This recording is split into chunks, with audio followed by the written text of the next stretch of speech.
fucking working around here. We're unstoppable.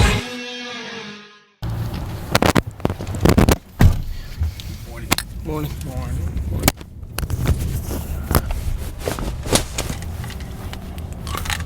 Morning vlog, 7 a.m. I headed to Jersey for a 2-hour client meeting and heading back to the city, all-day meetings until about 10 p.m. Last night went to Cleveland. I had a great time at the Cavs game, Cavs Celtics. Big shout out to Gordon Hayward. So sorry about your injury, man. Hope you get better. That was super gruesome. You saw that, Kyle? Yeah, wild. Big love to everybody. Hope everybody has a great, productive day. It's gonna be another grinder, just kind of how it is. Day in the life. Most of them aren't pretty.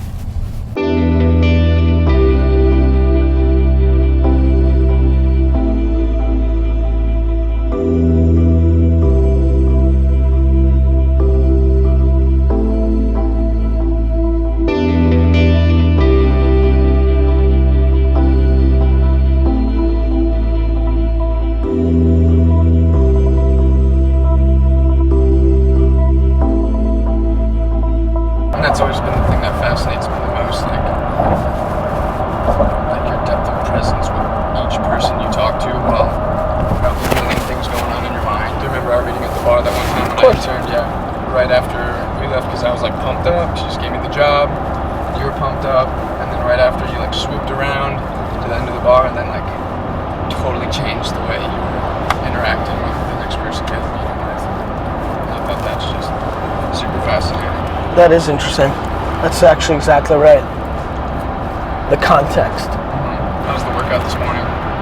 Good. I got home late last night since I was in Cleveland, so it was mainly a rolling session this morning, but good. How many days a week do you usually go? Every day? Really? every day. 7 days a week. You like going 7 days a week? You like getting the pump in the morning? Yeah, I just need to not break the pattern, you know? Yeah. Even if it's a day like today.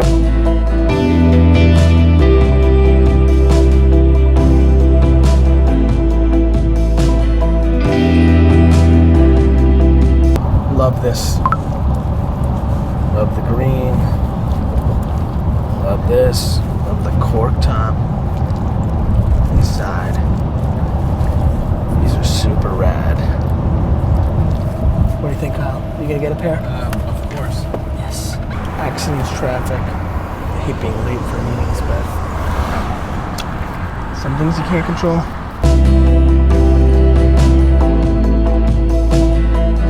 Meeting time. Don't film here. I can fit 1, 2. I can fit 2. Okay. Yeah, I'm stoked. That was fun. Are you wearing a seatbelt? Jeff, are you wearing the seatbelt? Of course. Thank you. This is why this whole thing's gonna work for us. Every time somebody cares about their money, we win. As I embark on my 5th business book, and because 5 is my favorite number, I just wanna make sure I acknowledge the team, the thing that I most value in the world, which is my family. From my amazing wife Lizzie and my amazing kids Misha and Xander, to my unbelievable parents, Sasha and Tamara, and the rest of my siblings and in-laws and brother and sister-in-laws. I am only able to live this anomaly because of the infrastructure and the love that you guys support me with. And so I thank you from the bottom of my heart. This is dedicated to all the people that are brave enough to attempt the ability to go out and live their life and actually recognize the enormous opportunity we all have in this new digital age to have a balance of happiness, not only in their life, but in their work. Cool.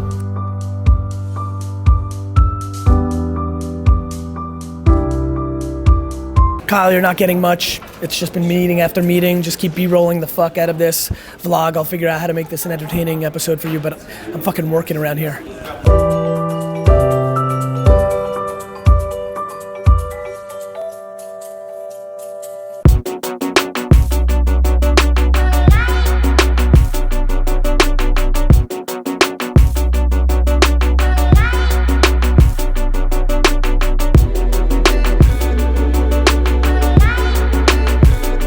What's up, vlog? As you could tell by the B-roll that Kyle's gonna bang out, today was an obnoxiously busy day. Did a bunch of 90-day reviews. Every 90 days I get together with my Hannah. Hi. How are you? Vlog. This is Anna, one of my favorite employees at VaynerMedia. 6 years? 5 Holy years. shit. 5 years. Yeah. Feels like 6. I just came from gym. Do you think it's weird that you'll be on the vlog and we're kind of gym red-faced I'm out? just out of gym class, like 2 seconds. Did you kill it? Yeah. This is- Felt good. Hi. Hi, this is Reba. Reba, how are you? Good. Pleasure. Nice to meet you. Good to see you. You well? Yeah. You gonna ever say hi to me or? Yeah. This is my open door policy issue that I've been talking about.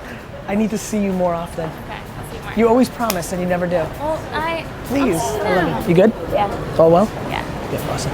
Bye. Yes. How are you? Bye, Anna. I love listening to your stuff. Thank you, brother. Can I get a few pictures? Of course. Love it, man. Hi. What's your name? Steve. man. Steve. Thanks for the love. Thank you so much for posting everything you post and all the things you say. Thank you, brother. I wish you well. Okay, got it. So busy day, all day.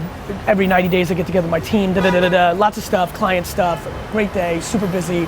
And so what I want to do is I want to set up this talk I gave at Bloomberg for Cornell Tech.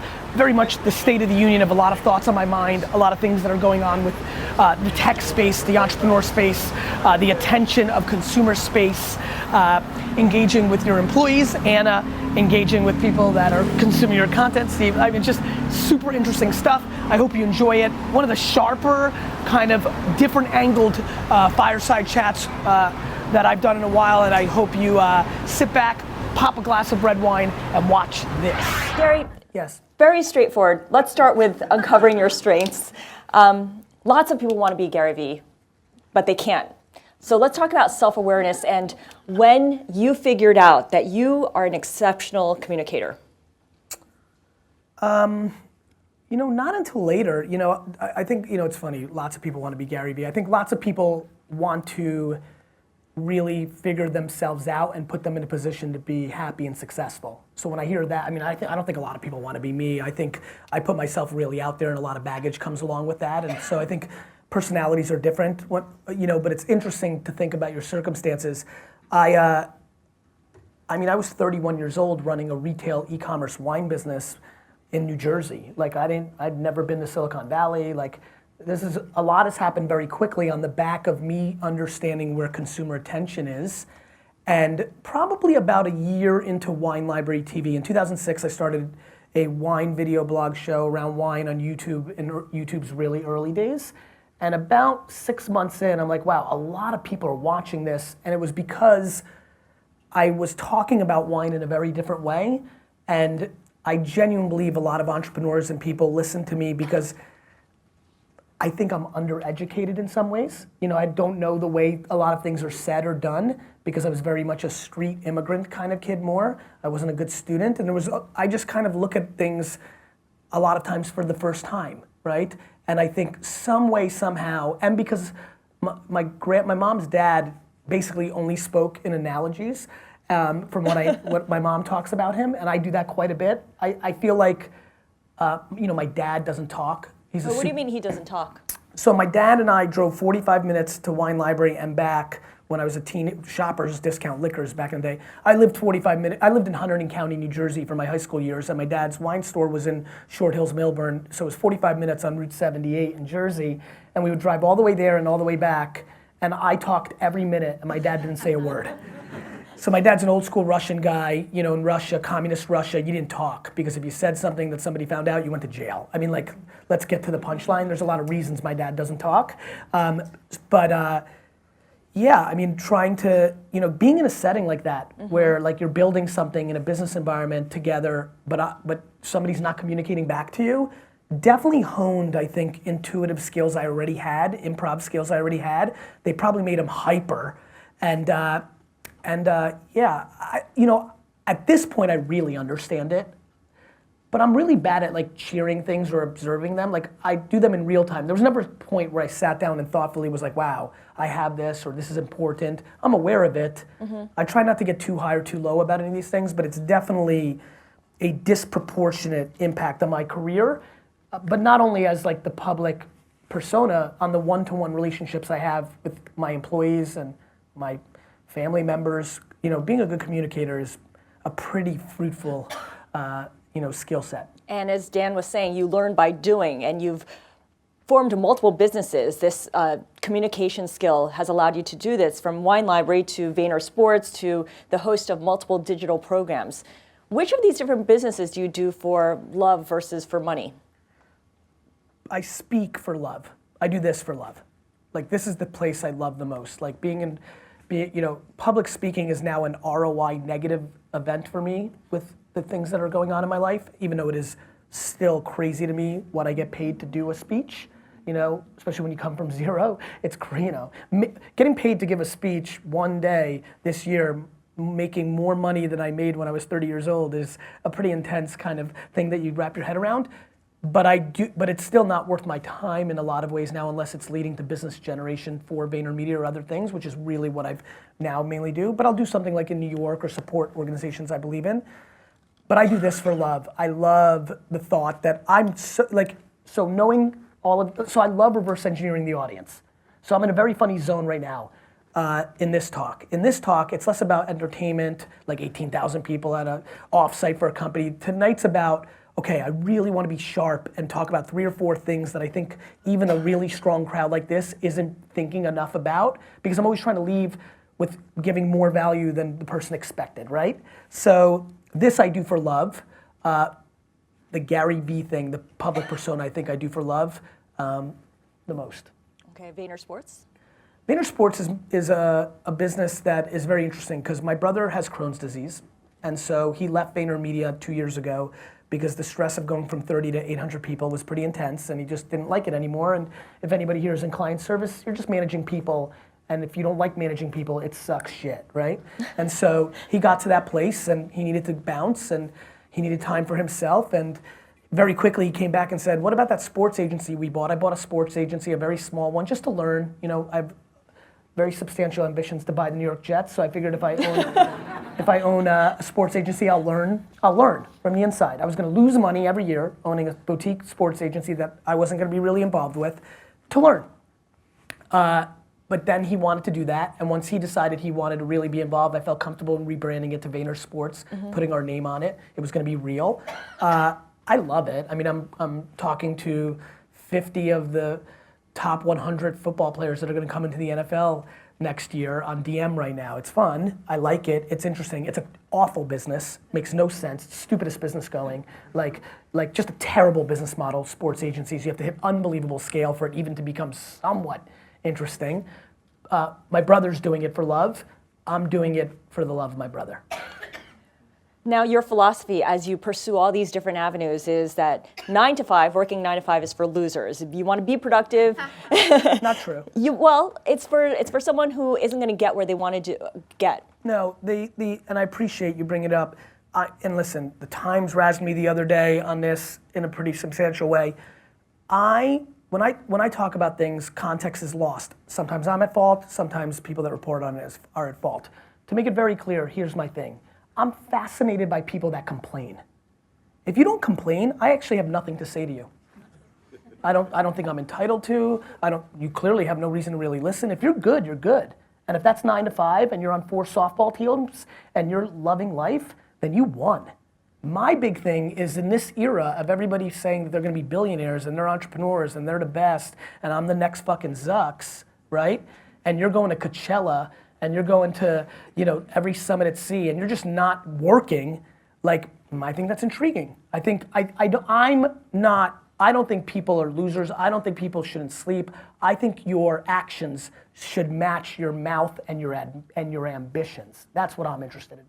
And I think that we have a very broken system right now of entrepreneurial tendencies because there's a lot of money in the system and it's a very intriguing time. So I think working 9 to 5 is for a loser that says that they're gonna rule the world and they watch Netflix for 4 hours a day. But if you want to start your own business, if you want to be the next Gary Vee, it takes more than working 9 to 5. You got to put in the time. You've got to hustle. I think so. I think it's super hard to build a substantial, sustainable, safe business working 9 to 5. Look, let me say it again. You can work 9 to 5. You really can. I just think that hard work is an unbelievably controllable variable compared to the serendipity of the marketplace, the God-given talent you have. It's a very important variable that I think is a differentiator if you want to be successful. And I see a lot of people resting on their laurels after they hit some success and they're past. And what I'm worried about is technology has created infrastructure that has not allowed us to rest on our advantages, not even the biggest companies in the world. The biggest retailers in the world, the biggest media companies in the world are on call. You and your little cockamamie business are good, get out of here. And so like, that's it. It's a differentiator, but what happens for people who don't have the time, the resources? I mean, I'm a working mom. How on earth am I supposed to do my day job, talk to you, get home, deal with my kids, make sure that they have enough to eat for the next day, prepare their lunch, and then use my remaining hours to come up with something that I'm passionate about? Well, do you want to build a business? It's not, I'm saying for whatever I pursue, and yes, if that means going down that road later on. So I just think life's about options, right? Like everybody's got stuff. Like to me, the fact that you even have the ability to build a business between 9:30 p.m. and 1 o'clock in the morning is remarkable because your grandmother didn't. The internet has allowed that to actually be even a debate. Our grandparents grew up in an environment where that became, you weren't opening a business at 9:30 p.m., right? Like the fact that we even have the ability even to debate that is fascinating to me. And I'm not naive that there's extreme circumstances for many people and that people are starting further along than others. My point on that has always been, it's just remarkable that you can do so much between 7 p.m. and 2 in the morning to change the outcome of your life, the end. And that's it. I mean, it's not super difficult to understand. It's the options that we are now awarded by the infrastructure of scalable technologies that have no cost of entry to build a personal brand or a small business direct to consumer is just fascinating to me.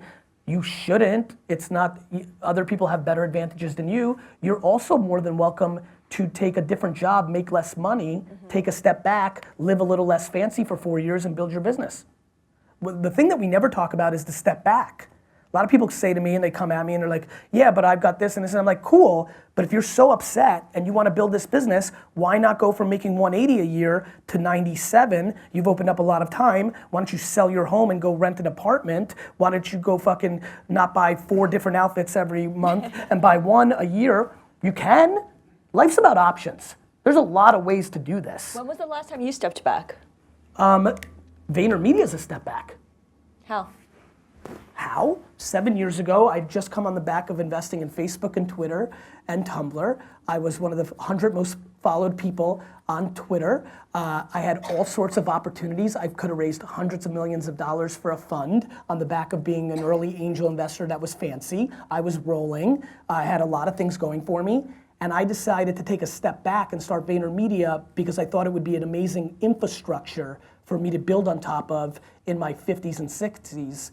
So, I mean, I make a lot less money and eat a lot more shit by running VaynerMedia than the options that were in front of me 7, 8 years ago. You took the boring approach. I took an extremely boring approach that a lot of my friends that are fancy still make fun of, definitely made fun of at the time. Now a lot of them gone out of business, so they make less fun. And you know what, to be very frank, the Gary Vee thing started getting big and I didn't like that I was a motivational speaker. I had so much pride that as a 22-year-old kid, I took my dad's business with no money and grew it substantially in a very significant way. And I thought of myself as a businessman, not as this personality or this new age motivational speaker. So I think I even needed it for myself to build another business to just scratch that itch that I wasn't a charlatan or a personality, that I had chops who just happened to be a little narcissistic and over the top. For those who have figured out they're passionate, they want to start a business, they're ready to take the leap, the question for a lot of them is how do they tell that story in a captivating way? How do they convince others that they're there and they're the real thing? For the purpose of raising capital, for the purpose of getting awareness? Both. Well, first you have to figure out if you're capable. Are you good enough at writing audio or video to communicate your story? You have to find your medium first. There's a lot of people that can captivate. Fred Wilson has built a lot of brand equity and a lot of deal flow through writing. I created it through video, right? Joe Rogan and Tim Ferriss continue to build it on audio, right? So there's 3 ways to communicate. When you start getting into cartooning and art, you can go a little bit further, but there's 3 core ways. There's written, audio, and video. First and foremost, you can't be romantic about which one. A lot of people want to be good at video or this and that. You know, so A, you have to figure out if you can actually tell a story, and then 2, you have to figure out the medium in which you can tell a story, and if you can do it in more than one places, that would be preferable because our attention is fragmented at scale. So that's the strategy behind it.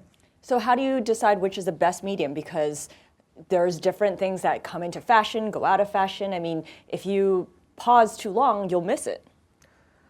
My answer is to do them all. Hit it all. If you can. You know, look, I don't think people have really audited how much downtime they have if they want it. I mean, this all comes down to ambition, reverse engineering the actual ambition. You know, it's fine if you want to pander in front of friends or relatives or other people. You need to really have a real conversation with yourself, and you also need to realize it's going to change.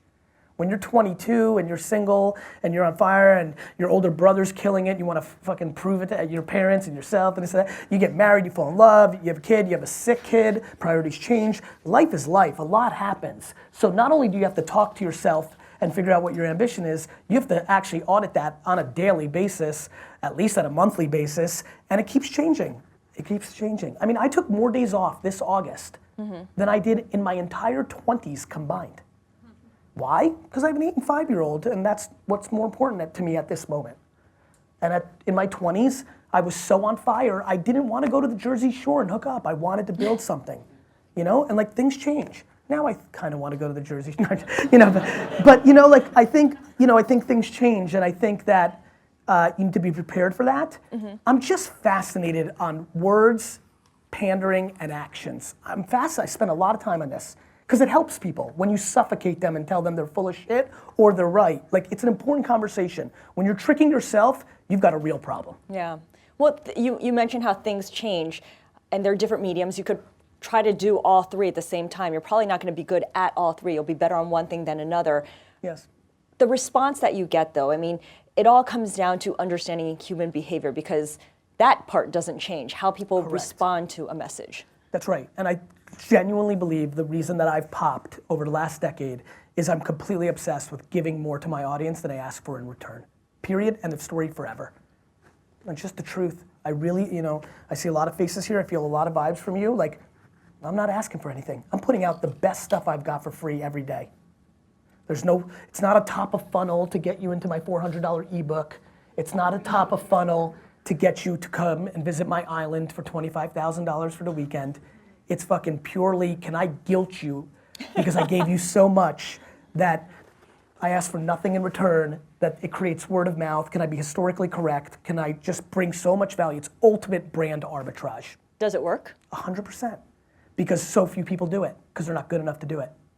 Give us an example of when it worked. For who, for me? I mean, I think it worked because I made a video that said Twitter's dangerous to Facebook. It was a good, thoughtful piece of content that led to Zucks asking me through Dave Morin to fly out to Facebook and talk to their company when they were this size. I talked about human behavior in 2007 the whole time. I didn't know anything about Mark and realized how much of an EQ guy he really was too. I didn't know he was in the room like this. He walked down from somewhere over there when I was done. He asked me if I could have dinner with him. We had dinner that night, and 4 months later, I bought a bunch of his parents' stock and made tens of millions of dollars. Okay, that's a pretty good story. That's a good one, you know, right? Same with Tumblr. David Karp saw a piece of content about how I thought about engagement. It led to a couple drinks in the city. Then he came out to Wine Library, and the B round of Tumblr was $14 million valuation, and I invested very aggressively and made lots and lots of money. I made a piece of content about brands and Facebook that Mike Lazaros saw. I gave him a quote for Buddy Media's landing page when they launched, and I made 7 figures in advisory equity for a quote on his website on the back of a piece of content. You still own stakes in those companies? No, I've exited all, right? Tumblr sold to Yahoo, made money. Facebook? Facebook, I own every single share still. I'm gonna end up making more money on Facebook than some of the early top 100 employees because I knew what Facebook was when it went public. You understood the mission. I think Zucks is an all-time entrepreneur. He day trades attention like I do, except he's way further along and he can buy the companies that are the infrastructure of it. He stole Instagram, right? I got made fun of for saying that the day that happened. He tried to buy Snapchat long before anybody gave a fuck. He invests in VR. He moved a desktop company to full mobile when it was painful and cost prohibitive. He understands consumer behavior. He is an extremely all-time EQ operator that people think is an introverted nerd. But he's also gotten a lot of negative attention and Facebook as well. The company's mired in the government's Russia investigation. Yes. There's a lot of anger towards Yes. big tech companies, Yes. towards founders like Mark Zuckerberg who don't go through college and now head up this big company. They're billionaires. The left, the far left, the far right have kind of teamed up together Yes. in their anger towards big tech. Yes. What's the road ahead for Facebook? How does it navigate that? How do you see the company surviving this? Or thriving? Easily. You know, I don't know the details. You know, if they've done something horribly wrong, they should pay the price. But how do I see them surviving it? Pretty darn easily. What about all the public backlash? Yeah, easily. Like everybody's using Instagram more. Like people like to say shit. They don't act on it. Everybody here loves to throw up some sort of tweet and think they're doing a social justice move. Why don't you fucking do something about it? People talk. I mean it. It's super important. Like the day Uber was the worst and everybody was unsubscribing and it's terrible and like I watched 4 to 5, 6 people that I knew in my office and friends like unsubscribed, I hate it, and then literally because I'm curious, kind of like tagged it and then just watched them take an Uber a week later. We are so full of shit, it's scary. And all that big technology is doing is exposing us, not changing us. And we're gonna have to go through a painful 100 years of understanding how full of shit we really are. Do you think government regulators will clamp down on the likes of Facebook, on Google, in a way that will change how we interact with those platforms? I think it's possible. You know, I never underestimate politicians because I don't respect them a whole lot. Do they understand the platforms? They may, or they may not, but they will only behave in their best interest. So I'm not sure.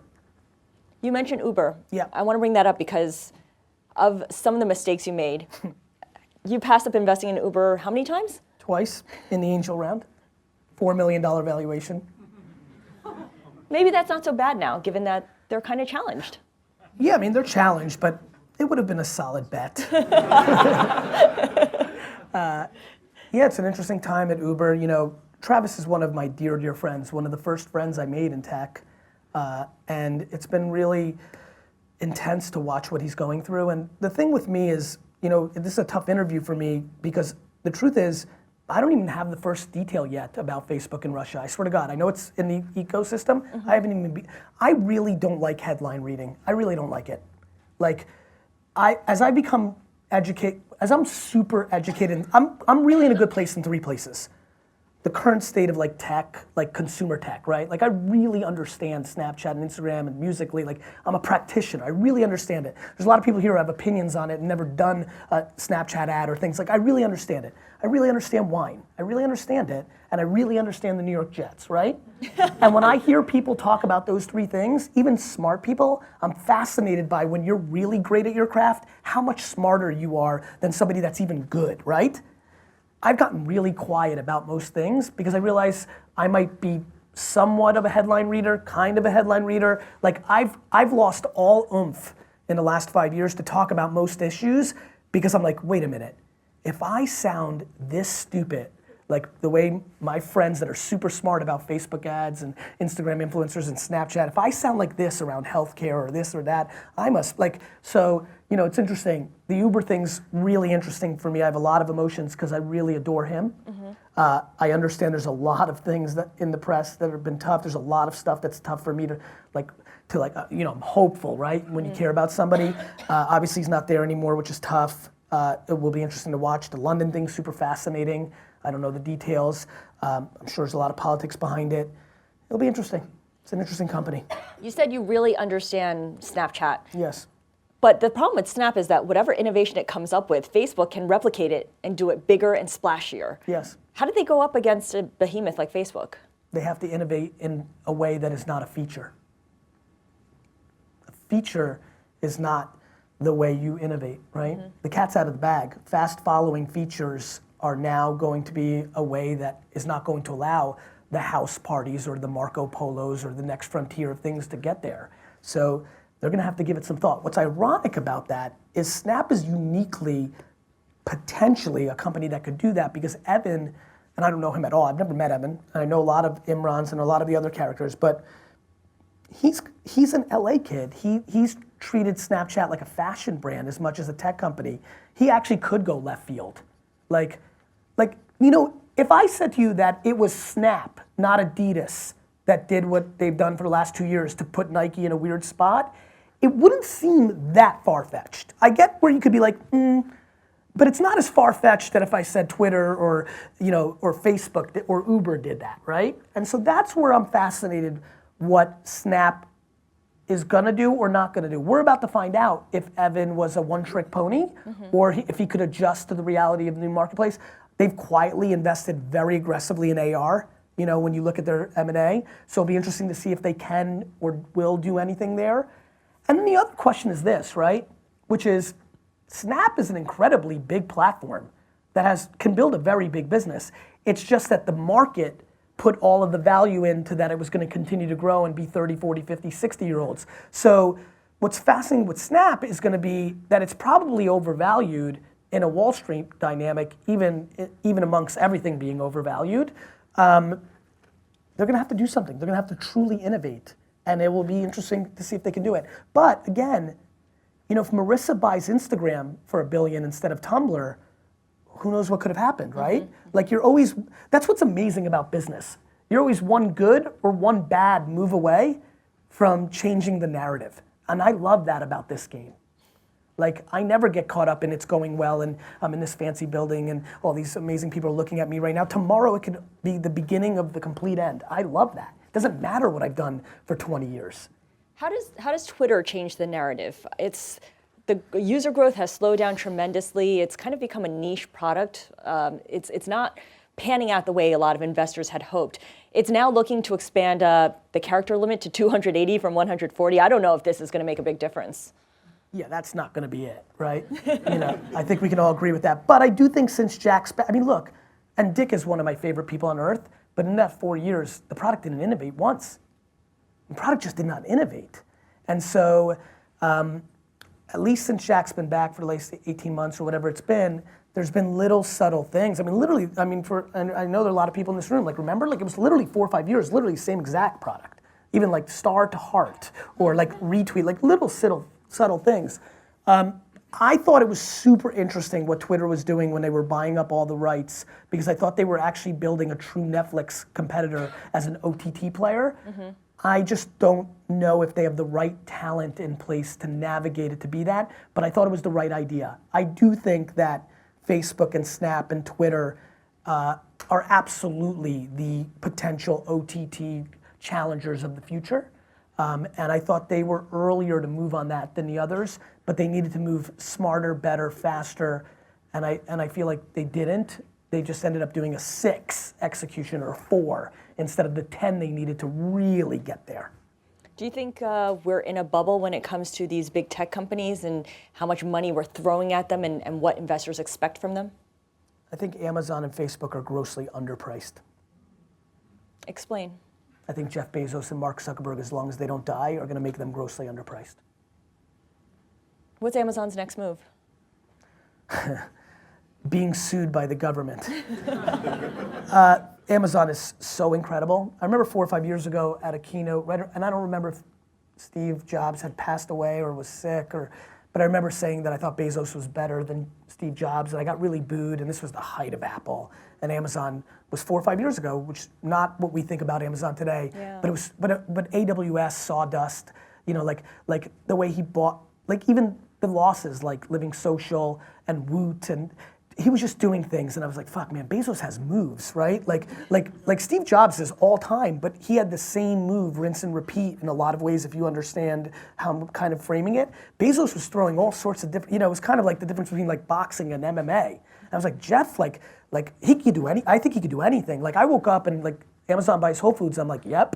Like, That like made you know, sense. like tomorrow if I wake up like Amazon buys the NHL, I'm like, you know, like I think everything is white space for him. I think he is absolutely the guy. I'm so impressed with their execution. I'm so excited to watch them do more stuff. And I'm genuinely hopeful that they understand how to navigate so that the government doesn't stop them, because they feel to me more than any company as the company that could, because I think they could win the whole fucking thing. They have the stack. When you start understanding that Alexa is this close to becoming the next search engine, when you understand that when you're brushing your teeth and you run out of it and you're like, Alexa, reorder it for me. Like when you start understanding what they're doing and the way they're putting their pieces together, when you understand when you're watching Thursday Night Football and Des Bryant scores a touchdown and at the height of your emotion, you can order his jersey by saying, Alexa, order that jersey, or whatever they tell you to do while you're watching because they're full stack.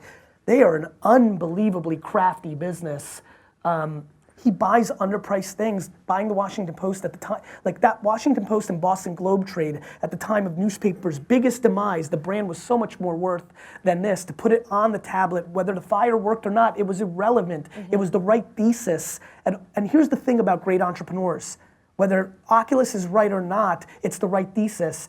When you're a great entrepreneur and you're betting like that, you just have to be right once out of every 8 times to make the whole thing work.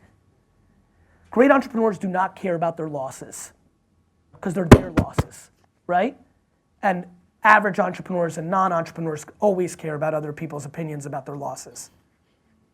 Good to remember, good to keep in mind. All right, let's get to lightning round where I just basically have a lot of random questions I want to get Gary's opinion on. What's the most overrated new technology? Consumer VR. And let me explain why. For us right now as a practical function, I believe in consumer VR. I just don't think you're gonna see a lot of consumers really doing impactful VR stuff the way you want to over the next 36 to 48 months. You still don't know a single person that spends a good hour a day in VR hardcore, right? Do you know anyone in the tech community who does? Yeah, I'm sure there's some hardcore people like it's funny, the first VR people I was meeting like 18 months ago, they were so nerdy, I'm like, okay, this is good, right? These are real nerds again. This isn't the club promoters have fucked up tech, these are nerds, you know? So that was cool, but yeah, I mean, I really don't even know of a story of it's not there yet. So I think consumer VR is gonna lose a lot of money for a lot of people. It's a great B2B thing. It's great to go to the Super Bowl and do a brand activation, but nobody's sitting at home for an hour on VR yet for real, and I don't think that's gonna happen for another 3-4 years, real, and it could be and that to me feels overrated. We all know it's coming. I think in 20 years it could be disproportionately, it could arbitrage the whole internet itself. I'm bullish. I'm just short term. I care about timing. Timing is what matters, and so not a fan right now. Not a fan right now. Who's a young and upcoming entrepreneur that you're watching out for that could really be the next Jeff Bezos? I mean, at that level, I'm not sure. I don't know if I've seen it. Okay, could be the next Evan Spiegel. So I don't have an answer. I've also not been investing a whole lot lately because I think the market is grossly overpriced I don't think ideas should be worth $4 million. I'm a big fan of Rachel Tipograph, the founder of McMac. I think she's a fucking gangster. What does the company do? She's pivoted it 6 times in the last 15 minutes. Okay, what's It was the originally distinction mobile for- video. It was QVC for mobile. Then it became a SaaS product for brands, mobile integration, swipe up shoppability in stories and Snapchat. Her tenacity is intoxicating. All right, well, that's a name that we'll watch out for. Yeah, I think that's, what's fun for me? I don't think that name populates for another 7 to 12 years, but when I recall this clip on the internet in 7 to 12 years, it's gonna feel real good. Gary, Bitcoin or Ethereum? Ethereum. Why? Because it's more of a platform than the singular brand. It's blockchain, then it's Ethereum, then it's Bitcoin. So I don't think people understand, right? It's like WordPress and Netscape Navigator or Yahoo.com. Bitcoin could win and could become a brand like a Nike and could be amazing and all that, but Ethereum is the infrastructure above which you build on top of. Blockchain, bless you, blockchain is the most gangster shit going on, and I'll explain why. If you truly understand the chess moves of decentralizing everything, well then the whole damn world's on call. governments included. So, could be interesting. What's one brand that's doing everything it's supposed to and more, that's hitting it on all cylinders? I've never been able to answer this question, and let me tell you why. I don't pay attention to other brands. So at Vayner, when we have Budweiser as a client, this is now maybe my team, let me rephrase, I hope my team for Budweiser is looking at Miller Lite and other things. I think a brand doing everything right means that all their behaviors are leading to a healthy business, not more likes. When Burberry or Taco Bell are getting all the accolades in the press, I never know if it's real. I understand that they're moving quickly and doing good work on new stuff. I just don't know if it's actually driving business. There's a big disconnect between being innovative and making business decisions that are fruitful. And so I'm not sure, but I would say the ones that are spending the least amount of money to make the most amount of money in return. Money out versus money in. How would you advise, let's say, the NFL to reclaim its glory? It's under some pressure these days. How would you advise it to get its groove back? Could it do it through social media? No, it's way, way, way, way bigger than that. It's not concussions or President Trump. It's so many variables. First of all, fantasy football's dynamic has been really intriguing because you've gotten people to care more about players than teams. You've got the Red Zone channel is such an incredible product. Like, it's completely addictive. Like, it's just a better experience if you love the sport of football. The man cave and the high quality technology has made it so much more interesting to be home than go to the game. But even when you're at home, people don't watch as much as they used to. Yeah, I mean, I think it hit a tipping point. I mean, like everybody, like Jesus Christ, it was like 2 years ago, like the NFL, like what the NFL has accomplished over the last couple of years is iconic all time. Like it's, you know, it's got so popular, and now, you know, soccer really, you know, the US going to the Sweet 16 of 2 World Cups in a row is a very subtle thing that people underestimate, right? The distribution rights of the English Premier League allowing kids to watch in the mornings and go with their dad at 7 a.m. to do things is grossly underestimated. Esports is fundamentally being disrespected for how big it actually is, and all of this is chopping away at the ratings. It is still the disproportionate most popular sport in our country. It's still doing incredibly fine. I think it is laughable to diss the NFL for their business issues and applaud NASCAR, which has become completely irrelevant. Like NASCAR, Which has seen its own ratings drop over the years, long before. NASCAR has fucking collapsed. NASCAR is down half. NASCAR is over. NASCAR doesn't even exist. Like, so it's like, if we're talking like the impact of stuff, you know, that's a laughable argument the president's trying to make. NASCAR is finished. Esports is coming. And the NFL is, you know, where baseball was in 1984, you know, or 1973. It's like in that apex moment, and, you know, there's only one way to go from that level. How much closer are you to your life goal of buying the Jets? Closer. And closer because I think the way I play is very different than Zuck's or other people, which is I don't do any behavior that creates quick, massive wealth. I don't do the things that create quick, massive wealth. I don't start companies that could get to that level. I don't invest the level of capital that can get to that level. I'm running a marathon, a really long marathon.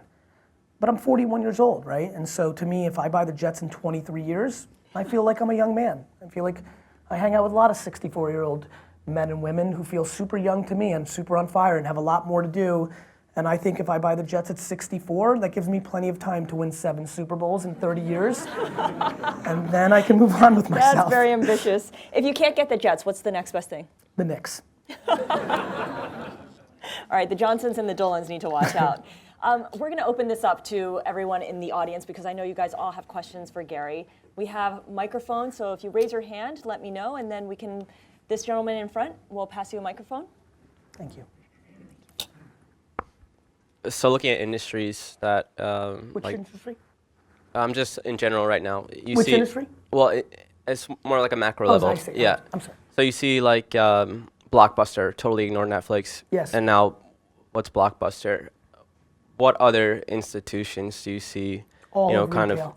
Yeah. So All of it. what advice would you have for the baby boomers and the executives today who aren't paying attention to the tech companies about what's coming tomorrow? Yeah, so Daniel, I think it's a different conversation. So let him hold it for a second. You're talking about those decision makers at those retail companies that aren't doing the right thing to protect it? I don't think it's not just retail anymore. It's everything, I agree with yeah. you. But what's the advice? To the people running them or the consumer? I'm just curious, I want to make sure I understand. To the people running them, it seems like right Yeah, now they're so not here's the- listening to the millennials and not listening to the Yeah, it's not kind about of that, upstarts. man. You know what it's about? It's about the fact that they are trying to milk the next 24 to 36 months because their bonuses and stock options and their life when they're done running this company is based on what the stock price is in 24 months so they can buy their yacht and their private jet. And so what all these CEOs are doing in public companies is they're not being incentivized properly for the health of the company, and we're living through the biggest culture shift we've run because we're living through a true revolution, a true industrial revolution. So what's happening is I am not mad at the Fortune 5,000 CEOs because they're human beings. And what they're doing is saying, I'm gonna be in this role for another 24 months.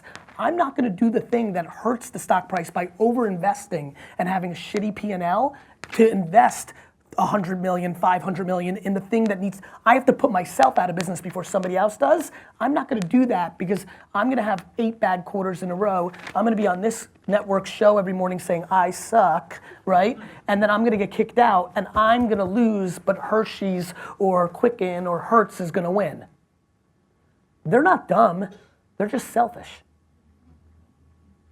It's about the short term. Why do big companies go out of business? Because Wall Street exists. So they know. Way more than you think, my man. They know. They just aren't incentivized to do that. This gentleman. They're gonna retire with a lot of money, bro. They're gonna retire with a lot of money, right? But if they listen to you, they're gonna retire with less. And that's why entrepreneurs have so much opportunity. Because they're playing a different game. Everything I do is for the rest of my life, for my legacy, for my family, for myself. So I care about my businesses, I care about my people, because it's forever. Not, I'm gonna use this as a stepping stone to get on 3 public boards and da-da-da-da-da-da. So that's what's happening, that's real life, everybody knows it.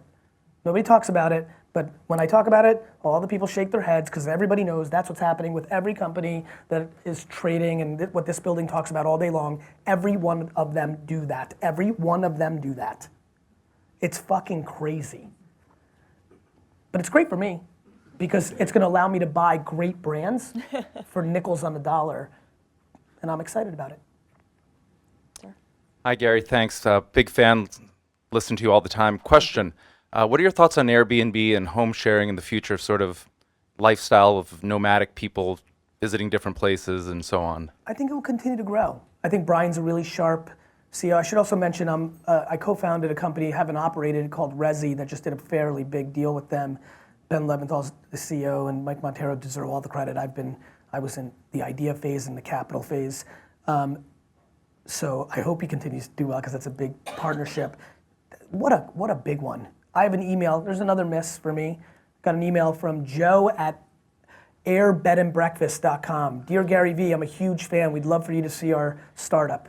Never replied, missed it. Oh. It's a good one. You read it though, right? It didn't go into spam. I don't know. Like one of my assistants found it. I didn't know if I had read it or not read it. All I know is it happened, and I've got it in a folder when I think when Planet of the Apps launched and I was taking pictures with those 3 famous people. I went into that folder and read all the things I made mistakes of. I love reminding myself that about those things that matters. It's super interesting to me. I mean, you start looking at the world, there's a lot of arbitrages coming, man.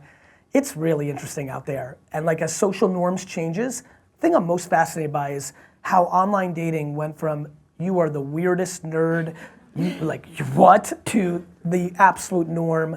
How, I can't believe how many well-off people would much rather have their 14-year-old daughter go into strange men cars every day versus drive themselves. I mean, if I sat here 15 years ago and said, I'm gonna make you one promise, because I live in the future, all of you are gonna think it's more safe for your 12-year-old daughter to go into a stranger's car every day than to drive them. Like it's, you know, but that's our norm. Like people of wealth send their kids on Ubers all day long. And so I think there's growth in that category. I think there's a lot of growth in the ability of, you know, people arbitrage, sawdust, AWS. There's a lot of empty homes, right? This gentleman here?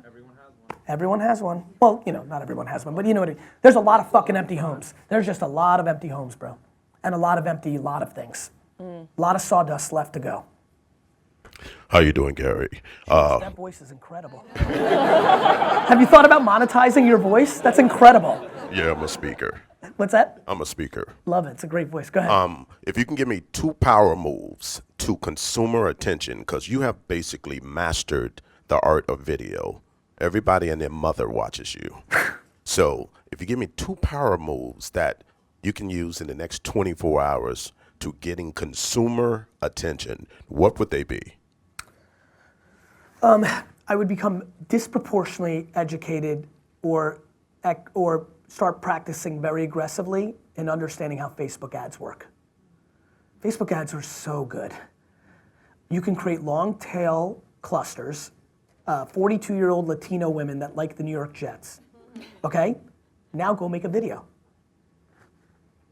Go make a Spanglish video about the Jet, like the ability for the micro-target at scale, right? Like, you know, I have a video that went berserko, which was, it was basically, I was getting mad that no 44-year-old thought themselves as an entrepreneur. Like I was watching all the 19 and 20-year-olds with all these opportunities. I'm like, Jesus, where are all the 40, 50, 60-year-olds? Like, have you heard? You're gonna be living longer than you think. Like, let's go get ours, right?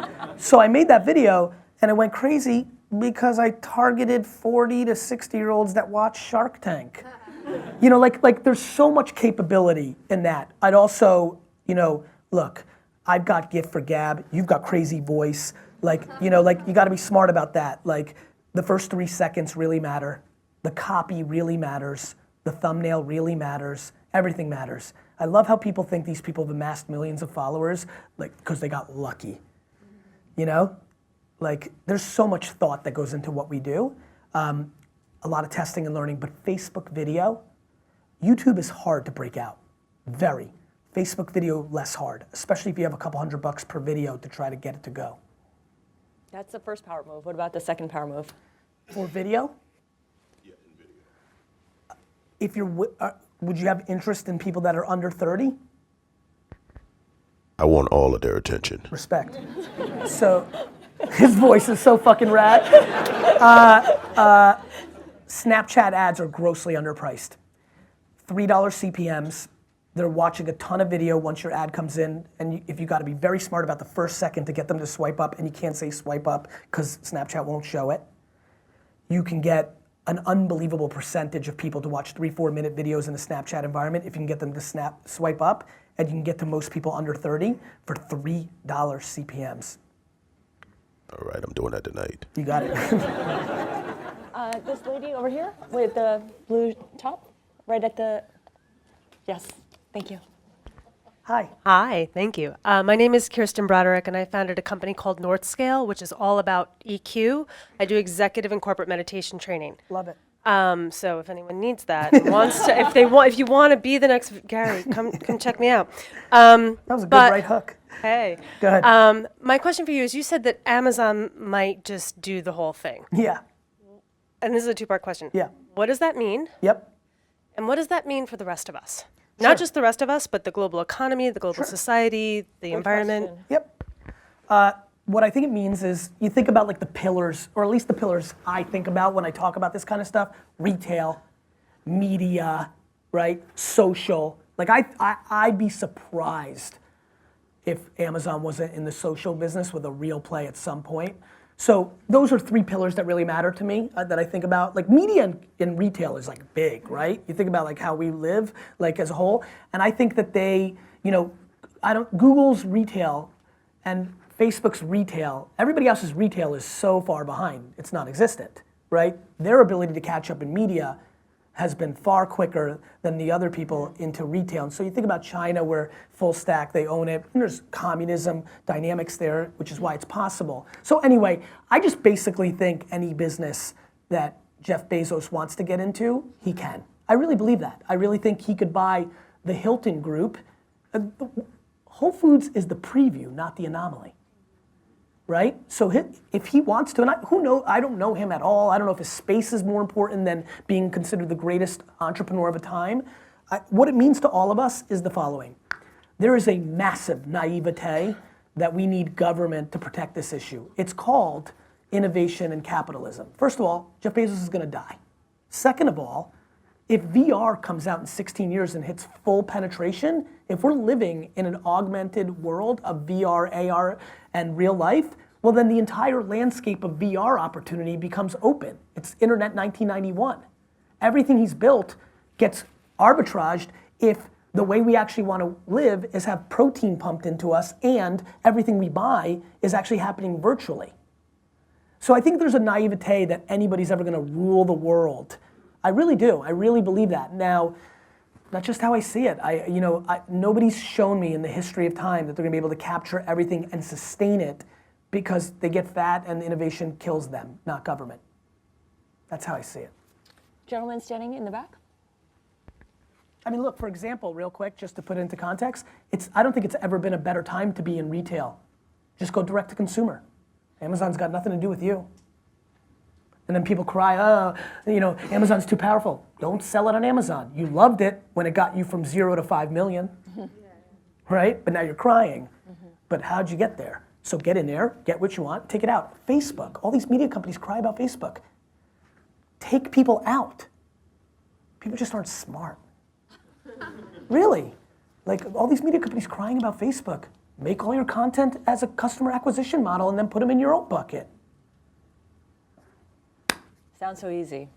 It is easy. It's that, once again, people that work in companies are not incentivized the right way, and it's just human behavior. The end. Hey Gary, thanks for coming. My name's Rob Fajardo. I founded a community called Leave Normal Behind. Great. Travel around a bunch of different masterminds, and one of the questions I have for you is, as a millennial being 23, Yes. you're being 41, Yes. how have you found the ability to bridge generations and the personalities of all those generations when it comes to assembling a team for business? Yeah, it's a good You know, question. so yeah, that's my question. First, by not believing all the propaganda around generational behavior has been the way. By one.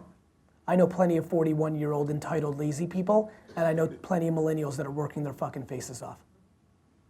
One by one. So just execution. One by one. Cool. Right? I make no assumptions. Like the thought that millennials are entitled and any lazier than all my lazy buddies that I grew up with, no shot. You know what I mean?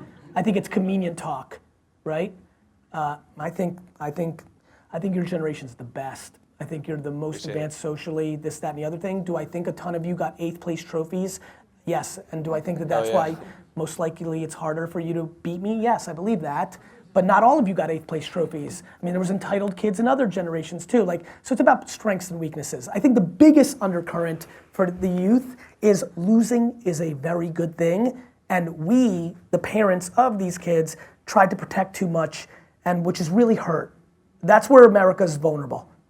Like at scale, the political correctness of winning and losing is a fundamentally dangerous thing. It a lot more than I think people think. Losing matters. And if you don't get that gear, you're in deep shit. And entitlement is a real issue. And you gotta lose early and young. God, losing matters, guys. Like, fuck. If you're a modern parent and you're trying to protect that feeling, you're being selfish. You don't like seeing your kid upset. I get it. I have them. It sucks. But you better fucking get out of the way because you're fucking it up. Because when you think you've won, when you came in 8th place, that's fine. When you manipulated their grades, when you did their homework, when you this, that, when you donated money, and when they get to the real world, nobody gives a fuck.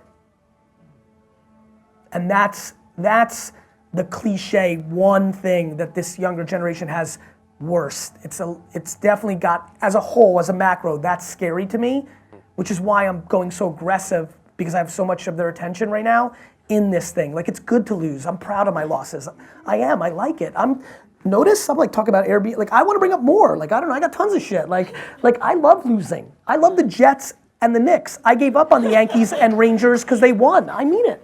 Like it's a real thing. Like I'm proud of my losses. They're my losses. The fuck do you like? What's your losses? You've all got them.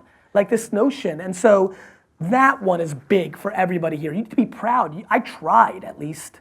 People are 0 for 0 because they're scared to lose. I'll go with my 3 for 17. Thanks, Gary. Appreciate it. You got it, brother. This gentleman over here. Thanks. Hi, Gary. Hey. My name's Dan. I'm an investor in New York. Awesome, man. As a millennial, I want to take umbrage with one of your statements. Please. That I came in eighth place and got a trophy. I actually came in 9th and got a medal. Respect. So my question Yeah. for you is regarding executive compensation. You were Yes. saying that when you pay people with, I guess, 2-year vesting compensation, they focus on the next 2 years. Yes. If you were to pay them in kind of longer term compensation, Yes. what would you do to avoid, them basically goofing off for 7 years and not really having anything to keep them in check, and saying, no, you gotta wait, it'll hit eventually. That's a great question. I think that there's ways to find a balance between those two, probably. I haven't really thought about it. Number 2, I think there can be recourse. You can take away equity along the way instead of salary if they're goofing off for 7 and make the big payoff in 10. We have to. If the biggest companies in the world want to survive, and the problem is the board's in the same game, so there's no checks and balances. But if they want to, if somebody has a motion for it, we're gonna have to make these much longer things. And I think you guys a lot of you are in the game, so, right? There's a whole kind of conversation, it seems, with some of the Silicon Valley talk of like different compensations and different ways to go public. I saw a headline, just haven't started educating myself, but it seemed that the energy, Eric Ries, maybe from Lean Startup, right? I saw something, I'm trying to throw some stuff out, so somebody says, yeah, or shakes their head. But it seems like there seems to be starting to be some early debate of like, it's not fun to go public for Blue Bottle, right? It was the Blue Bottle conversation that it seemed started some conversations. Nonetheless, yeah, we're gonna have to start I think big companies are gonna have to start figuring out how to get into 10-year things. And then the argument of like, then you're not gonna get the best talent, I think it's the other way around. You're not gonna get the best talent by today's standards, which I think are career CEOs that suck and are doing everything for themselves. Cool, thanks for the response. You got Final it. Thanks question? for the question, man. This gentleman here. I just wanted to follow up on that one. Please. But do you think other countries are better? Like in China, when it comes to long-term thinking, do you get concerned that we're not, as part of our global competitive position is going to be? I'm not educated enough to answer that question, so that's the true answer. I would just throw one thing as a boy that was born in communism.